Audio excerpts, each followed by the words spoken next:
Hola, qué lindo que nos encontraste en YouTube. Por favor, suscríbete y danos like, es lo que más nos ayuda. Gracias.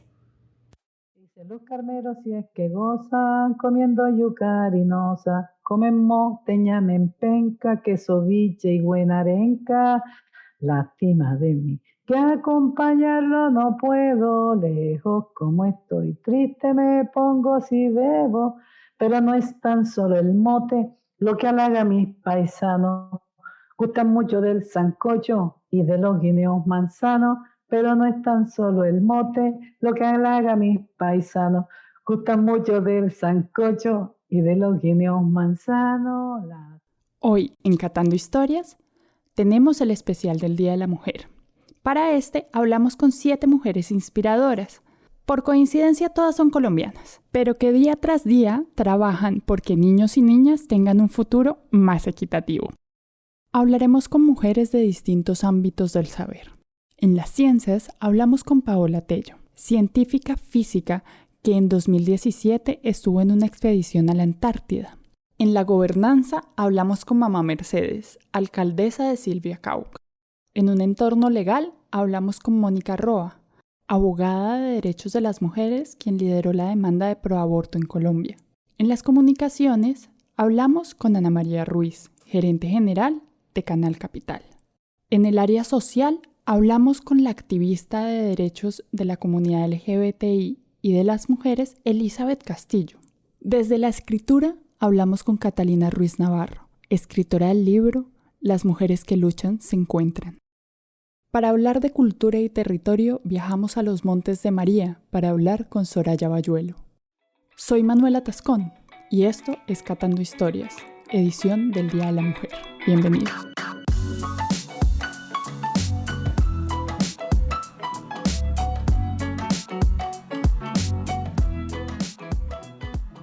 Avances tecnológicos logran hoy en día demostrarnos cómo más del 30% de las personas encargadas de la caza de animales en la época de cazadores y recolectores hace más o menos unos 10.000 años, en realidad fueron mujeres que ocupaban además altos cargos.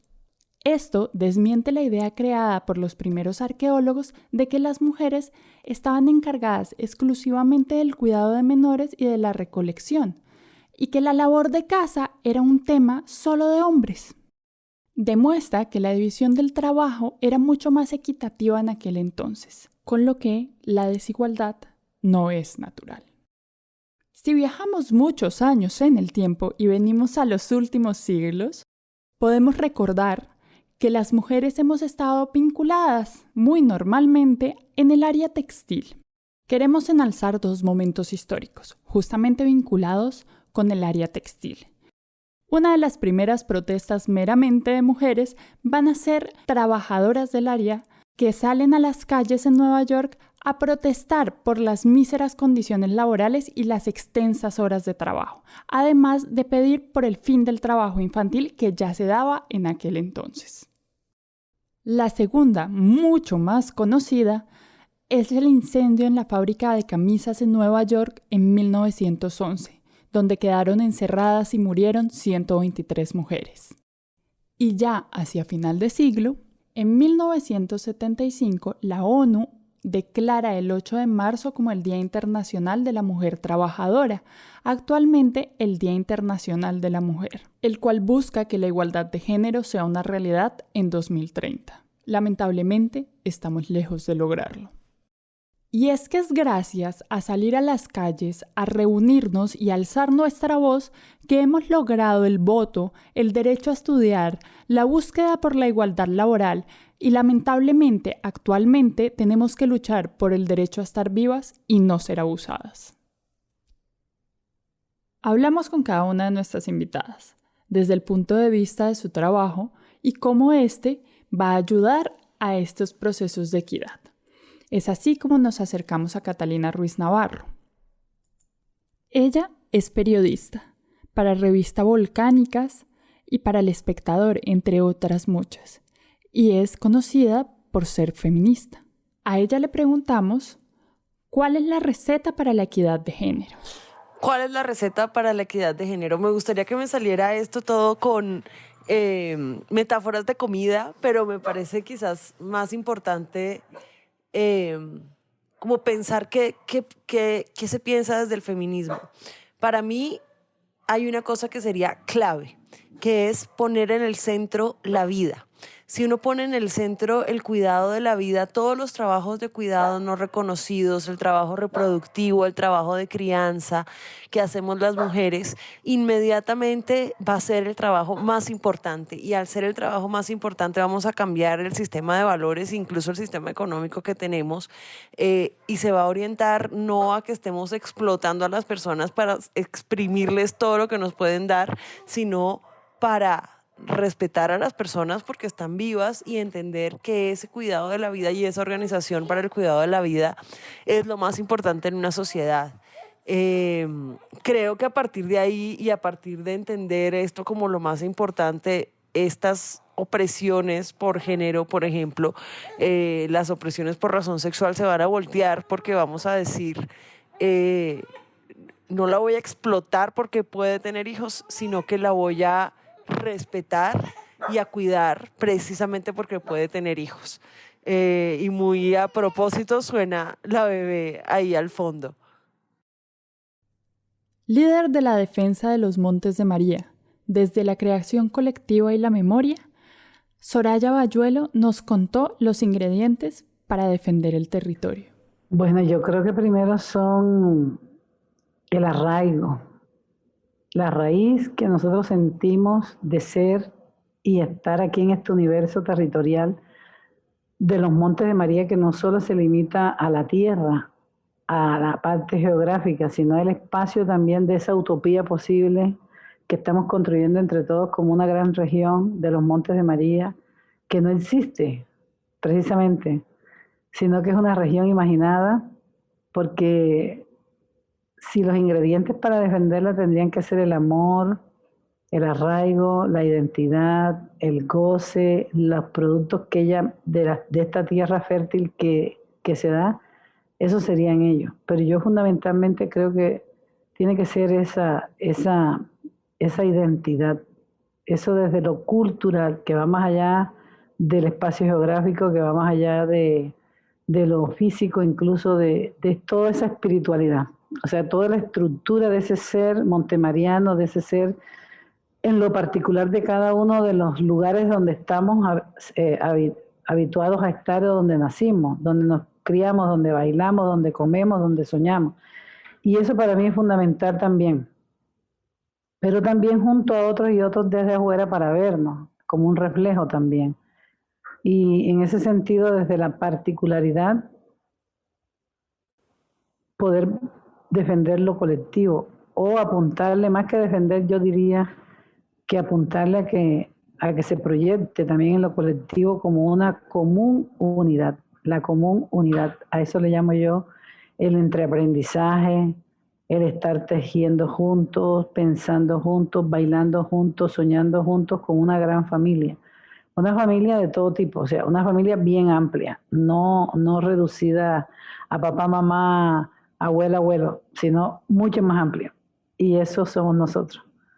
Eso somos nosotros. Llena de ríos, llena de mares, llena de montañitas, llena de salidas a otros lugares. Entonces, eso somos. Desde este territorio yo creo que fundamentalmente es el arraigo, esa raíz que justamente es lo que diferencia a nuestro territorio de otros en Colombia.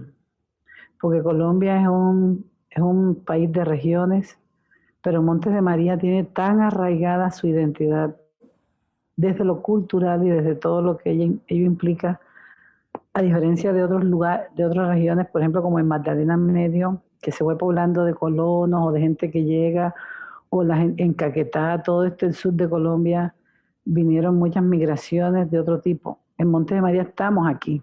Y lo que llegó fue de afuera a un poco desequilibrar con los ruidos, por ejemplo, de todo tipo, de la corrupción, de la guerra, de las agendas que otra gente quiere poner aquí.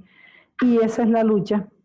Pero como tenemos una esencia, y la esencia es invisible a los ojos, y de pronto uno desde acá es el que lo puede ver, observar, sentir, palpar, saborear desde todos los sentidos, entonces en ese sentido, desde el arraigo, montemariano, diría yo, sin estar tampoco tan metidos solamente en nuestro ombligo para visionar y visualizar que estamos construyendo junto a otros y al lado de otros y proyectándonos también con otros, pero no dejando que otras agencias, otras influencias lleguen tan como han llegado hasta ahora, que lo que han hecho es daño. Entonces ya estamos aburridos de eso. Yo creo que siempre nos estamos reprogramando, reiniciando de nuevo un programa para volver otra vez a la esencia y decirle a los niños, a las niñas, a los jóvenes, a las mujeres, a todos los campesinos, que es la esencia también nuestra, esa identidad cultural nuestra de ser campesino, de ser una región de, de asociatividades, de ser una región de estas identidades propias, pero también diversas, que es lo más maravilloso de este universo. Y en esencia siempre vuelve a aflorar el arraigo, esta tierra bendita donde pusieron los pies nuestros abuelos y nuestras abuelas y nuestros ancestros antes de que llegaran incluso los españoles con sus agendas propias, o que llegaran otros con sus agendas propias, y los que siguen llegando con sus agendas propias. Y ese siempre va a ser la defensa de este territorio, la defensa de este propio universo, pero repito, sin estar solo viéndonos ahí el ombligo, sino también en acción con otros, en conexión con otros ecosistemas, con otras miradas, con otros universos. Como alcaldesa de Silvia Cauca, Mamá Mercedes también es perteneciente a la comunidad Misak, y desde allí nos va a contar cuál es la receta para salvaguardar el territorio. Bueno, primero nuestro territorio es la esencia de los pueblos colectivos, la esencia de los pueblos indígenas, donde nosotros, si no tenemos el territorio, pues no habría razón de ser. Entonces es lo más importante para los procesos colectivos de las comunidades indígenas, de que existan los resguardos indígenas, es el territorio. Entonces, de la concepción, desde la cuestión política, administrativa, es lo más importante que tiene, hace parte, nosotros como personas, y el territorio hace parte, es transversal a cada uno de nuestra visión que tenemos el territorio. Entonces, para nosotros es la parte que de alguna forma nos orienta, nos guía desde nuestra cosmovisión. Entonces, eso sería, para poder esa visión, tenerla y contagiarla al resto de la sociedad, ¿sí? Porque es que la concepción de los pueblos indígenas, del proceso colectivo, de la cosmovisión, que somos hijos del agua, que, por ejemplo, la parte ambiental para nosotros es muy importante, que nosotros hacemos parte de la tierra y la tierra con nosotros es como nuestra madre. Desde esa visión, yo creo que de todo lo, entendiendo como seres vivos, no solo los humanos, sino todo el entorno, todo lo que nos rodea, poder contagiar esa visión. Y creo que y por eso nuestro lema, en el plan de desarrollo se llama Mujer Hilando Gobierno para la Vida. Ana Ruiz, politóloga, comunicadora, con un amplio trabajo durante años en enfoque social y de género, que la han llevado a ser actualmente la gerente general de Canal Capital, nos contó cuáles son para ella los ingredientes para crear comunidad entre mujeres. Pues yo creo que el primero y que no puede faltar es la sal, porque la sal le pone gusto a las cosas y resalta el sabor propio de cada cosa, y porque la sal entre las mujeres es más allá de la obviedad. No es lo mismo crear una comunidad o hacer un equipo con gente para un objetivo, para un trabajo, que crear una comunidad entre mujeres. Y aquí hay que meterle sal. Es decir, hay que llegar a lo profundo del sabor, de las historias, y creo que eso es el primer ingrediente que no puede faltar. La sal es el humor, la ironía, la risa.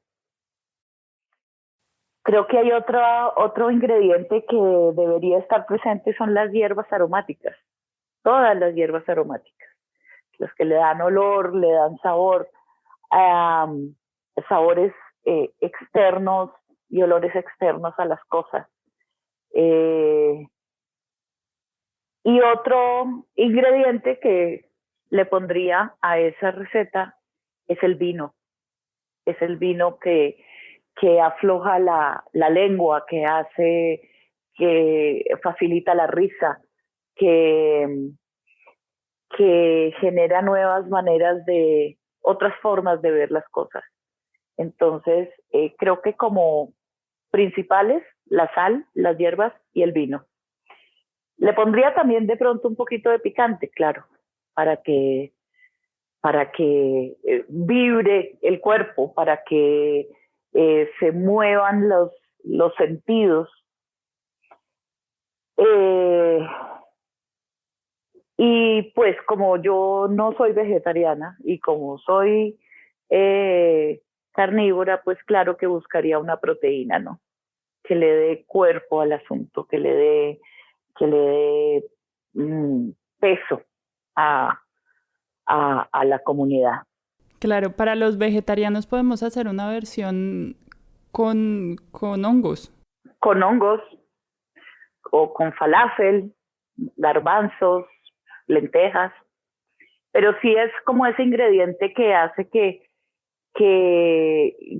las cosas no sean volátiles, ¿no? Solamente un buen sabor, sino algo que le dé profundidad al ingrediente. Mónica Roa, gran estratega y activista de los derechos de las mujeres, nos cuenta su receta del derecho a decidir y nos deja claro que su receta siempre puede ser mejorada. Bueno, pues esta primero es una receta que se ha venido refinando durante muchos años y de generación en generación.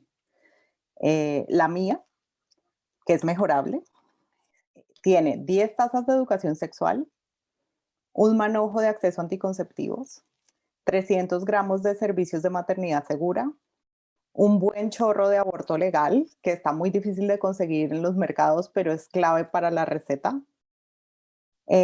Muy importante lavar bien todos los ingredientes para que no quede nada de doble moral por ahí, porque eso daña la receta. Y lo mezclamos todo, lo batimos, lo metemos al horno y cuando salga es fundamental ponerle un poquito de polvo de responsabilidad y ética del cuidado con uno mismo, con el otro y con el planeta. Le preguntamos a Elizabeth Castillo, defensora de los derechos LGBTI, desde lo jurídico y desde las tablas con sus stand-up comedy, ¿cuál es la receta para amar libremente? Creo que lo primero que debe tener es como una libra de respeto, hay que meterle un poquito de verdad, un poquito no, hay que meterle, el ingrediente central de ese ejercicio es la verdad. Y obviamente todo está aderezado con el amor y hay que adobarlo adecuadamente con confianza y con ternura, creo. Con eso creo que se hace una combinación interesante y es una buena receta. Paola Tello, con su proyecto Antártida para Valientes, busca que niños y niñas tengan alternativas para enamorarse de las ciencias. Le preguntamos entonces, ¿cuáles son los ingredientes para destacar en un ambiente mayoritariamente masculino? Bueno, para mí esa pregunta fue muy extraña y estuve pensando, yo decía, ¿por qué tenemos que preguntarles a las mujeres sobre qué ingrediente deben tener? Y encontré el ingrediente y ayer tuve una llamada con unas amigas y les conté que tenía esta pregunta y que me ayudaran a responderla porque ellas todas trabajan en ambientes muy masculinos. Y primero se rieron y dijeron, ¿por qué esa pregunta? Imagínate que se la hicieran a los hombres. ¿Qué responderían ellos? Y como que ser muy galán o sería una respuesta muy machista además. Pero la respuesta en la que acordamos todas es límites. Generalmente cuando tú trabajas con otras mujeres, tú no tienes que ponerle límites a tu a tu humor, a tu generosidad, porque es otra mujer y te la recibe y no hay malentendidos. Pero con grupos masculinos tú tienes que ponerle límites a tu humor, tienes que ponerle límites a tu confianza, tienes que marcar muy claramente. Entonces, la porción de arroz es esta, la porción de carne es esta, o de halloumi es esta, y la de verduras es esta. Entonces, creo que esa es que más que el ingrediente es que es la porción que es, y de ahí no vas.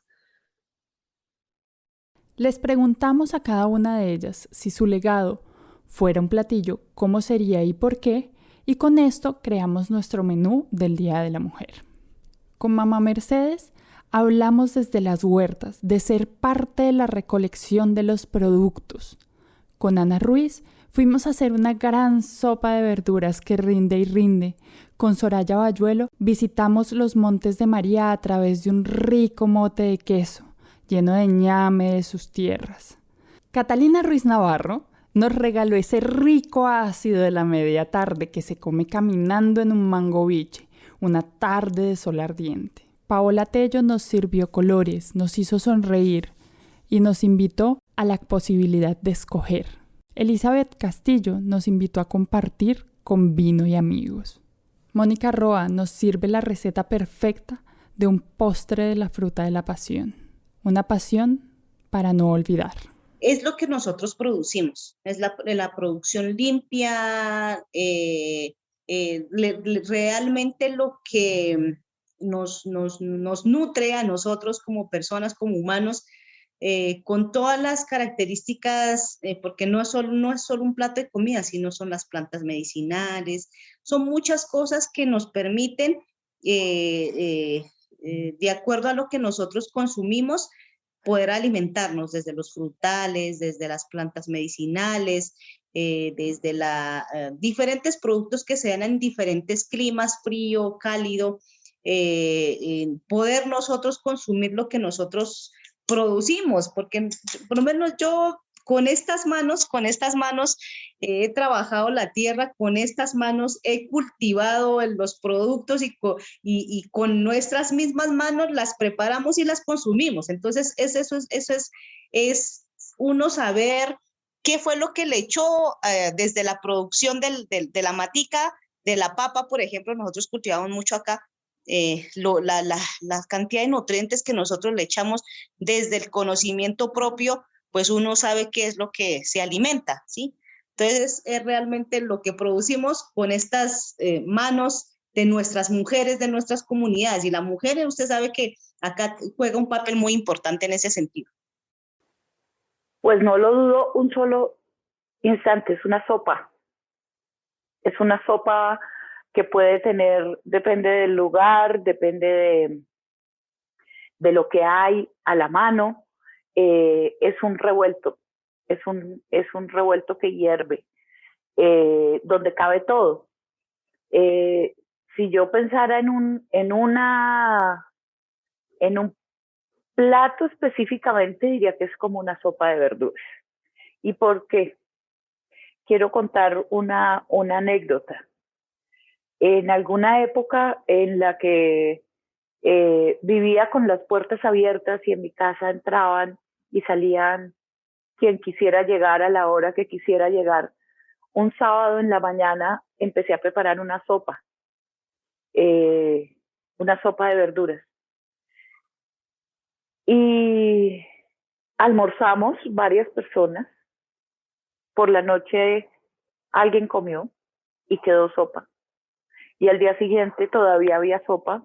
Y yo aumenté la sopa y le puse más ingredientes sobre la misma base y almorzamos muchas personas con esa sopa. Y el lunes era festivo y llegaron una gran cantidad de personas, estoy hablando de que era una banda era la fábrica, la banda eran como 6 ellos, luego llegaron un grupo de parapentistas y todo el mundo comió la sopa. Es decir, es un plato que convida, que sirve a todos, que alimenta a todos, que rinde, que lleva todo tipo de elementos. Entonces, creo que un platillo que muestre que es una comunidad, no exclusivamente de mujeres, sino que es un platillo de comunidad, es una sopa. Llámese sancocho, mute, sopa de verduras, lo que sea. Una sopa siempre es el centro de una comunidad. Eso no tiene ninguna duda. Quien nos conoce sabe que sería un mote de queso.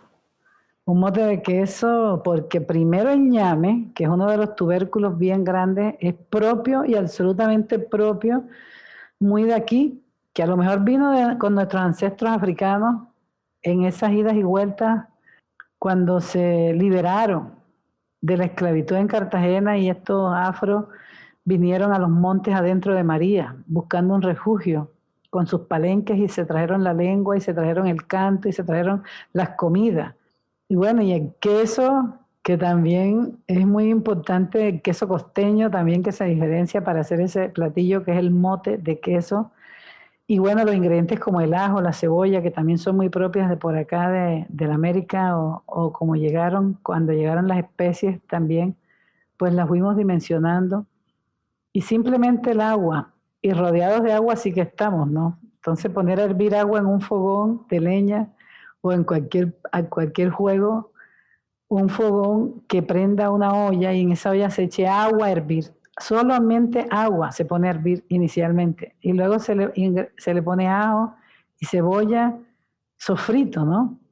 Y luego se echan pedacitos de ñame, que es como un tubérculo muy propio de acá, que se parte en pedacitos y eso se va poniendo muy blandito y dice uno acá hasta que no se motee el ñame, que se motee, que se desbarate todo totalmente, que se diluya, queda un agua espesa, blanca, y eso entonces le pones queso picadito arriba y luego le haces un sofrito de cebolla, tomate, como un ahogado que llaman ustedes, le pones el color de la salsa y esa cosa es una cosa espectacularmente rica que se acompaña con arroz blanco, arroz de frijol, se acompaña con ensalada de aguacate muy propia de acá, una ensalada verde, o simplemente te lo tomas así.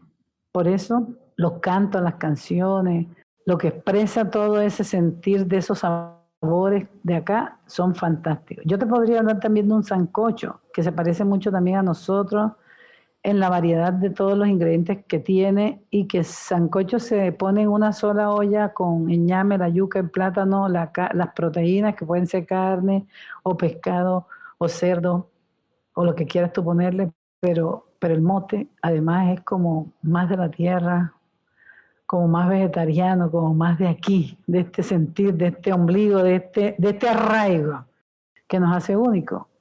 Y la tierra que brota ese ñame tan lindo y la leche que viene de ese ganado, entonces nosotros creemos que es una apuesta territorial muy importante para desarrollar la vida, las acciones, defenderla y sobre todo, como te dije en la anterior pregunta, cuando alguien viene a poner una agenda propia que puede ser la agenda de la guerra o también puede ser la guerra de la paz o también puede ser la guerra de lo que le quieran hacer en el territorio, el extractivismo, el poder extraer y despojar la tierra nuestra que defendieron tanto nuestros ancestros y por eso es que el conflicto, por ejemplo, cuando llega aquí pisando duro, una de las acciones del despojo, del desplazamiento, de las masacres, de las 104 que hubo, eso vino también, la guerra no era nuestra.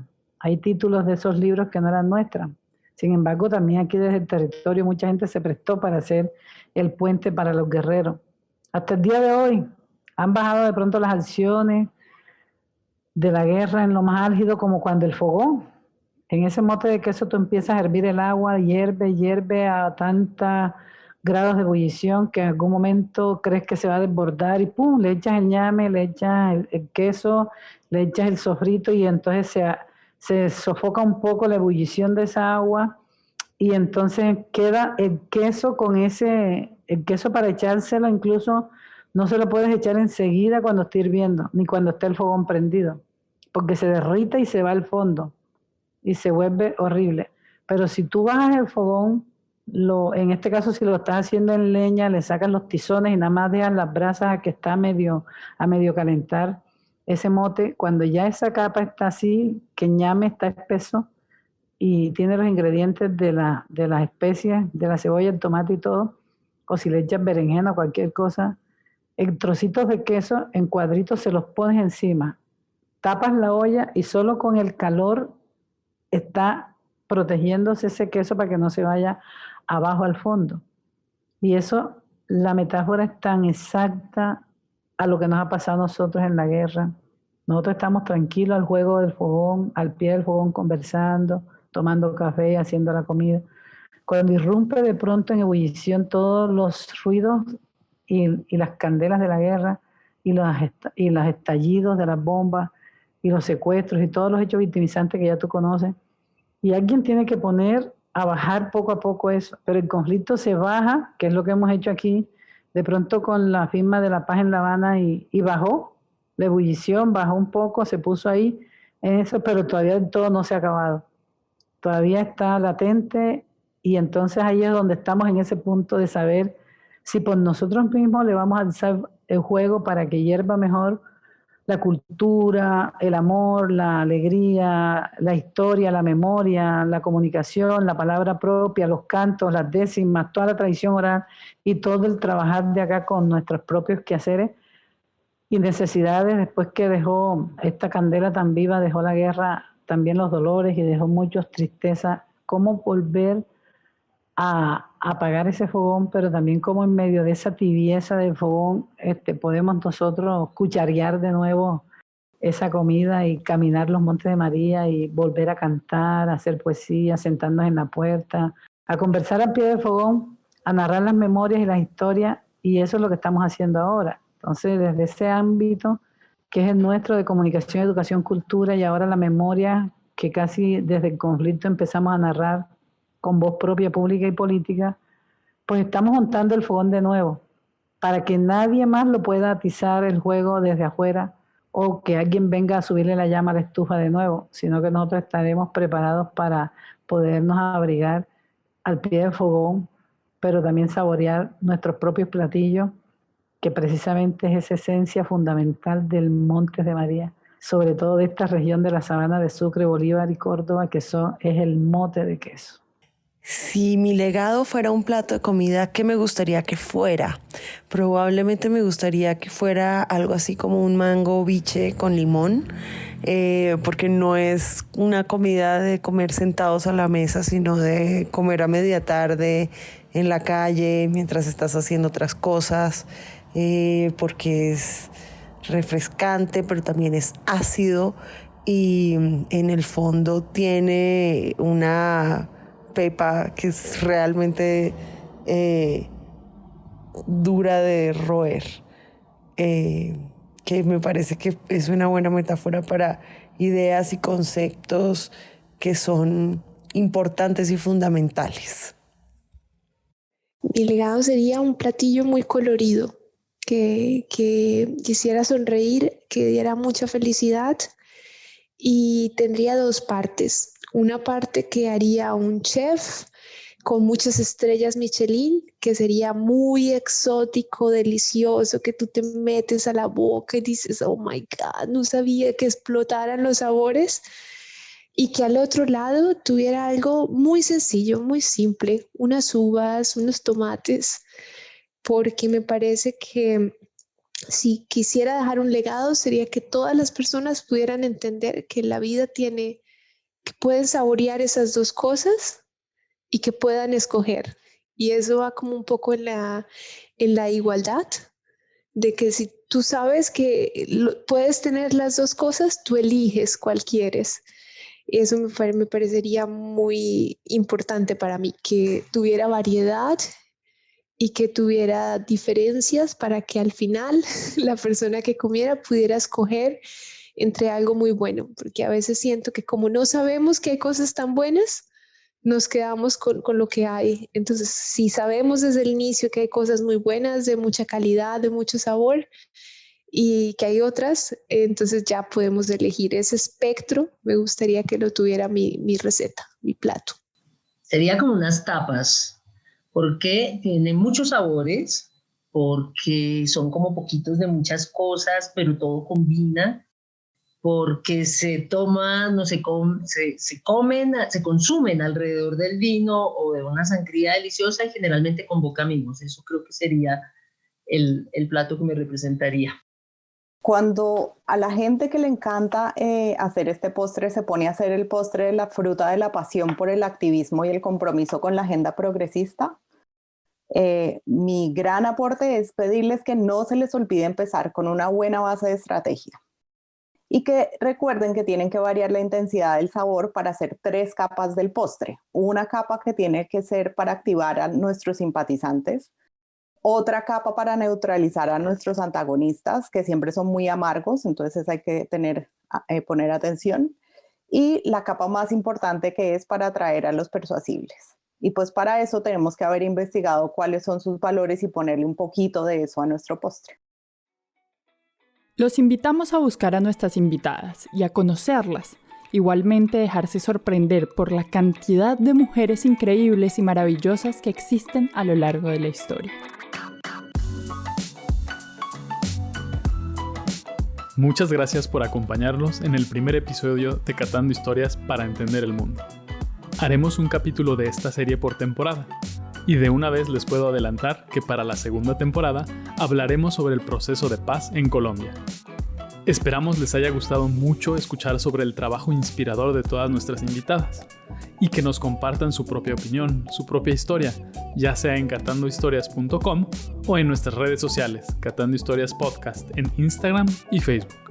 No se te olvide seguirnos, publicamos un episodio semanal y gracias a Sara Bautista, nuestros contenidos en redes son interesantísimos. Y como siempre, las bellas ilustraciones que adornan nuestra imagen son hechas por Juana Nieto. Catando Historias es grabado en De la S a la T.